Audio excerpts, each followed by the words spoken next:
जय हिंद दोस्तों, knowledge hobbit channel पर आपका स्वागत है। तो आपको झारखंड में आपका विधानसभा चुनाव के लिए आपका घोषणा हो चुका है। तो इस वीडियो में आपको डिटेल में बताऊंगा कि आपको विधानसभा चुनाव आपको झारखंड में कितने चरणों में होना है, कब कब आपका चुनाव लिया जाएगा। साथ ही साथ आपका चुनाव के साथ ही आपका आदर्श आचार संहिता लागू हो जाता है। तो आदर्श आचार संहिता का कार्यकाल कितना दिनों तक रहेगा, यानी कि कितने दिनों तक आपका जारी रहेगा, और साथ ही साथ आपको आचार संहिता से आप लोग को आम जीवन पर क्या प्रभाव पड़ेगा, और साथ ही साथ आपको झारखंड में जो भी नियुक्तियां चल रही है, जैसे आपको झारखंड उत्पाद सिपाही, झारखंड पुलिस या फिर जेएसएससी के द्वारा या जेपीएससी के द्वारा जो भी आपको बहाली चल रही है, उस पर आपको क्या प्रभाव पड़ने वाला है। तो इस वीडियो में आपको इन्हीं सब बातों पर आपको डिटेल में बात करूंगा। तो सबसे पहले आप लोग चैनल पर नए हो तो चैनल को सब्सक्राइब कर दीजिए और बेल आइकन को प्रेस करिए, ताकि आपको जॉब से रिलेटेड अपडेट आपको मिलता रहेगा। और पेज पर देख रहे हो तो पेज को फॉलो करिए। तो सबसे पहले बात करते हैं कि झारखंड में जो विधानसभा का चुनाव है, टोटल आपको 81 आपका सीटों के लिए आपका चुनाव आपका कराया जा रहा है। टोटल आपको विधानसभा का सीट आपको 81 है झारखंड में। और फिर आपको यहाँ पर जो चुनाव की बात करें तो आपको 2 चरण में आपका चुनाव आपको यहाँ पर कराया जाना है। जो आपका प्रथम चरण आपका जो होगा वो आपको 43 सीटों के लिए आपका प्रथम चरण में किया जाएगा, जो आपको 13 नवंबर को आपको प्रथम चरण का आपका चुनाव कराया जाएगा।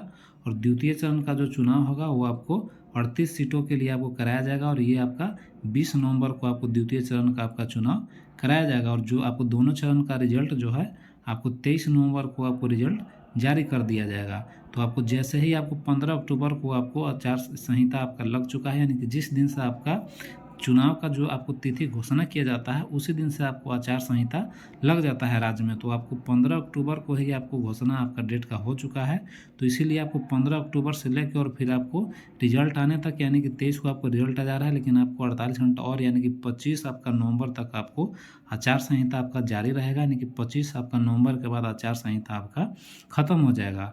तो बात करते हैं कि आपको झारखंड में इस प्रकार से आपको चुनाव लिया जाएगा। और साथ ही साथ जब आचार संहिता लगता है तो आम जनों पर इसका क्या प्रभाव पड़ता है। तो आपको आचार संहिता लगने से जो भी आपका प्रशासनिक कंट्रोल होता है वो आपको सरकार से आपका हट कर, और जो भी आपको इलेक्शन कमीशन के अंडर में सारा जो भी आपका एसपीडीसी का जो भी आपका काम होता है, जो सारा आपका इलेक्शन कमीशन के द्वारा हैंडल कराया जाता है। और आम जनों पर इसका कोई प्रभाव आपको नहीं पड़ता है बस। लेकिन आचार संहिता मेन रूप से ला ही जाता है कि जो भी आपको चुनाव होने वाले हैं, उम्मीदवारों जो भी पॉलिटिकल राजनीतिक नेता हैं, उन्हीं को सभी को बराबर बराबर आपका हक मिल सके, यानी कि सभी को अपना सुविधा सेम मिल सके। यानी कि जो आपका निर्दलीय हैं या फिर कोई आपका जो पार्टी में नहीं है और उन लोग चुनाव लड़ना चाहते हैं, तो सभी को आपको बराबर आपका चुनाव प्रचार करने का मौका समान मिले। साथ ही साथ बराबर सब चीज़ आपको जो हक है, आचार संहिता मेन रूप से आपको नेता जो भी आपको चुनाव में लड़ रहे हैं उनको लिए आपको समान आपका सब चीज़, आप दल में भेदभाव नहीं हो, इसके लिए आपको आचार संहिता उनके लिए आपको इसमें मेन रूप से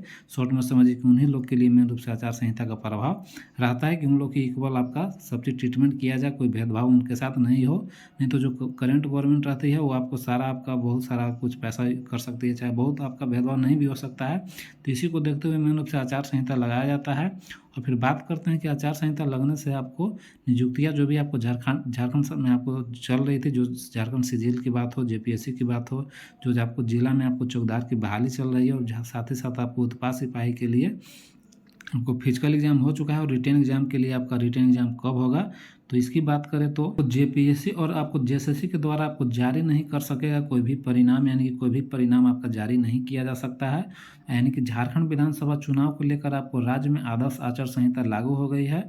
और अब झारखंड लोक सेवा आयोग और फिर आपको झारखंड कर्मचारी चयन आयोग यानी कि जेएसएससी और जेपीएससी किसी भी परीक्षा का परिणाम जारी नहीं कर सकेगा। और साथ ही साथ आपको जेपीएससी में अध्यक्ष के नहीं होने से आपको परीक्षा रिजल्ट भी आपको प्रभावित होंगे। और साथ ही साथ आपको जेएसएससी में आचार संहिता लागू होने से भी आपका ये काम नहीं होगा, जिसमें आपको जेपीएससी में आपको सिविल सेवा मेंस परीक्षा हो चुकी है, लेकिन आपको अध्यक्ष के रहते हुए भी परिणाम आपका जारी नहीं हो सका था, और बाद में अध्यक्ष की नियुक्ति नहीं हो सकी है। इसी कारण आपको जेपीएससी आपको सिविल सेवा हो, सीडीपीओ हो, सिविल जज हो, रेंजर फॉरेस्ट ऑफिसर हो, मेडिकल कॉलेज के डॉक्टर्स हो, 2018 के असिस्टेंट प्रोफेसर की नियुक्ति के लिए भी आपका वेट करना होगा कि यानी कि इनका भी आपका इलेक्शन बाद यानी कि दिसंबर से आपका काम होगा।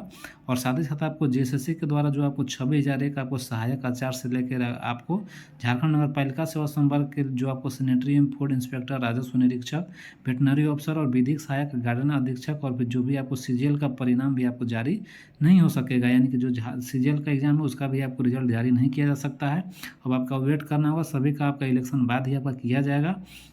और साथ ही साथ आपका झारखंड उत्पाद सिपाही की बात करें तो उसका आपका मेन रूप से आपका होता है कि जब आचार संहिता लगता है तो सरकार के द्वारा कोई भी आपको नया योजना हो या फिर नया भर्ती उसको आपको नहीं आपको ला सकती है सरकार। लेकिन पहले से जो आपको आदर्श आचार संहिता लगने से पहले से अगर जो कोई आपको भर्ती चल रही है, आप कोई किसी प्रकार से भर्ती निकल गई है नोटिफिकेशन, उसमें आवेदन दिया जा रहा है, चाहे फिर आपको एग्जाम बाकी है, तो वो आपको सरकार करा सकती है। तो आपको जो उत्पाद सिपाही के लिए है उसका आपको फिजिकल हो चुका है, तो उसका रिटेन एग्जाम की बात करें तो रिटेन एग्जाम सरकार चाहे तो आपको रिटेन एग्जाम करा सकती है, उसमें आपको कोई बाधा नहीं है।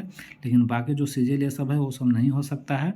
और साथ ही साथ इसमें आपको झारखंड पुलिस के लिए भी आपका रनिंग आपका हो सकता है। और साथ ही साथ जो झारखंड चौकीदार के लिए बात करें तो चौकीदार की जो बहाली होती है आपको जिला लेवल में आपको डीसी आपका जिला लेवल की बहाली है, जिसमें आपका डीसी के द्वारा सभी आपका बहाली कराया जाता है चौकीदार के लिए। तो चौकीदार की बहाली भी जो आपको आचार संहिता से पहले ही सब निकला हुआ है और बहुत सारे जिलों में ज्वाइनिंग भी हो चुका है और बहुत सारा का भी बाकी है। तो जहाँ पर आपका अभी पूरा संपूर्ण नहीं हुआ है, जो कुछ बाकी है, तो उसका भी प्रोसेस आपका किया जा सकता है डीसी के द्वारा। जिला अगर जो खाली होंगे, अगर जो डीसी के द्वारा अगर जो आदेश आपका आता है तो सारा प्रक्रिया चौकीदार के लिए कोई आपका रोक ऐसा नहीं है। उसमें आपको प्रक्रिया कराया जा सकता है, जो भी फिजिकल हो रिटेन हो कराया जा सकता है। और साथ ही साथ आप लोग को जो भी लोग आपका तैयारी करना लोग तैयारी करते रहें। आपका नवंबर के बाद आपका दिसंबर में हो सकता है सारा आपका प्रोसेस, आपका जो भी उत्पाद सिपाही हो या फिर आपको झारखंड पुलिस के लिए सारा आपका काम किया जाता है। मेन रूप से होता क्या है कि इलेक्शन में आपका आचार संहिता लगने के बाद जो भी प्रशासनिक और जो आपका अधिकार होता है वो इलेक्शन कमीशन के द्वारा होता है और थोड़ा आपको ड्यूटी भी आपका बढ़ जाता है। जो आपका सरकारी कर्मचारी होते हैं उनका ट्रांसफ़र भी तबादला भी इधर उधर बहुत ज़्यादा होने लगता है और उनका वर्कलोड भी आपका थोड़ा बढ़ जाता है। तो अगर जो आपका होता है कोई भी जिला से अपडेट आता है तो इस चैनल पर आपको सबसे पहले आपको मिल जाएगा। और बाकी आप लोग तैयारी करते रहिए और बाकी और कोई भी आपको डाउट होगा दिक्कत होगा आप कमेंट सेक्शन में पूछ सकते हैं। और बाकी फिलहाल वीडियो में इतना ही। और बाकी वीडियो अच्छा लगा हो लाइक कर दीजिएगा, चैनल को सब्सक्राइब कर दीजिएगा और बाकी वीडियो अच्छा लगा अपने दोस्तों को शेयर कर दीजिएगा। और बाकी वीडियो देखने के लिए धन्यवाद।